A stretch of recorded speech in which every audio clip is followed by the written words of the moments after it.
మా నాన్నగారి తరఫున 5 లక్షల రూపాయలు మా కుటుంబం ఈ హై స్కూల్కు కేటాయించబోతా ఉంది. మీ అందరికీ కూడా నేను విద్యా వైద్యం పైన ఎక్కువ ఫోకస్ చేస్తాను కాబట్టి అందుకోసమే హై స్కూల్ని కార్పొరేట్ లెవెల్లోకి తీసుకుపోవడానికి నా వంతు కృషి చేస్తా అని చెప్పి నా నిధులలో మొట్టమొదటిసారిగా నేను ఎక్కడ చెప్పలే నా గ్రామానికి 50 లక్షల రూపాయలు కేటాయిస్తా ఉన్నా అని చెప్పి మీ అందరికీ తెలియజేస్తా ఉన్నా. ఇక అలాగే అల్యూమినియంకి సంబంధించిన దాదాపు మనం 1 కోటి రూపాయలు కనుక నిలబెడితే టీచర్లను ఎక్కడ ఏ సబ్జెక్టుకు తక్కువ పడ్డా ఏ ఈవెంట్ ఉన్నా ఏది ఉన్నా ఒక ఘనంగా మనం ఒక ఆర్థిక భరోసాను కనుక ఇవ్వగలిగితే చాలా మంచి హై స్కూల్ తయారవుతుంది. మనకు చదువు చెప్పినటువంటి ఆ స్కూల్ రుణం తీర్చుకున్న వాళ్ళం అవుతాం.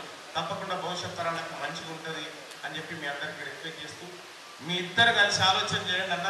మీ ఇద్దరి పైన బాధ్యత పెడతా ఉన్నా. ఈ హై స్కూల్ మారిపోవాలి. నేను ఏం చేయాలో చెప్పుకుని నేను చేస్తా.